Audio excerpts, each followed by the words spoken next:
Hi, I'm Amita. Come write with me. Thank you for checking out and commenting on my previous posts. Do check out the one on craft where I talk about the importance of detail in setting.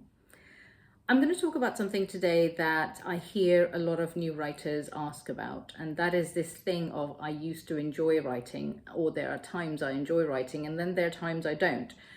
And the idea when they say this is they think that the idea is that you're always meant to enjoy it, and if you don't always enjoy it, there's something wrong. Now, odds are that if you have got to this point of listening to this vlog, this channel, you are already someone who is thinking seriously about writing or about something creative. And you have found moments where you are in what people call the flow, where you have found yourself so immersed in a writing project or a creative project that actually you can forget about everything else. You can even forget about the busyness of your brain or the anxieties that you normally have or the distractions that the world and your life and your family and your friends and your your work might give you. So you've been in that situation where you feel like you're so in the flow that you're able to just be in the project and just just be there and not be thinking about everything else that's weighing on your mind. The thing is though, and I can't stress this enough, that when you decide that writing or a creative thing, whatever your creative thing is going to be a big part of your life, but then you expect to get up and you expect to sit down and you expect to just enjoy it, this is actually a misconception or a myth. There will be times where you will get in the flow. At other times, you will have to chase the flow. Okay, so what does that mean? This is something that you'd really need to, ponder and think about perhaps. When we first start doing something like a creative task or a creative project or a writing project, when you first have that aha moment, like I've been waiting for this all my life, this is it, this is what I'm meant to be doing. You could have that when you're a child, you could have that when you're a teenager, you could have that as an adult, you could have that as an older adult. You might have that when you first have that, the connection with the thing that you've found, this miraculous, magical thing, is just beautiful. Then you start getting into it where you think, actually, this is something I want to do seriously, or I want to do this in my life. Now, that's where things get a little bit complicated, because you're expecting to have that moment every day or at least regularly. And when you don't have that flow moment, when you're struggling to write, when you can't think of how you're going to write even a sentence or a paragraph, let alone something bigger, this can happen when you have deadlines as an experienced writer as well. When that happens, you think it's gone. You think, actually, I was just kidding myself. I'm not a writer or a creative person. I'm not someone who can sustain this as a life or even as a strong hobby. This is something that I thought I could do and I can't. It's gone.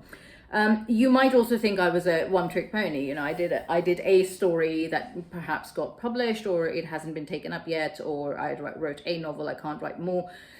This is something that you need to, you can change. You can change this misconception, because that is what it is. It is a misconception that you get up and then you can just do it and it just comes easily.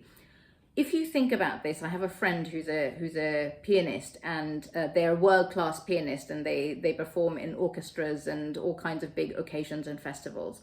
When you talk to them and say you bump into them in the morning and say, what are you going to do today? They say they're going to practice.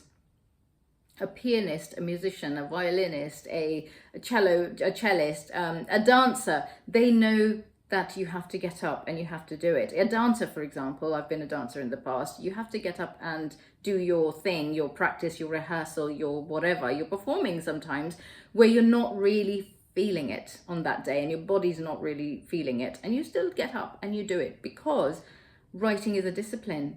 It's a practice, it's work, it's a job.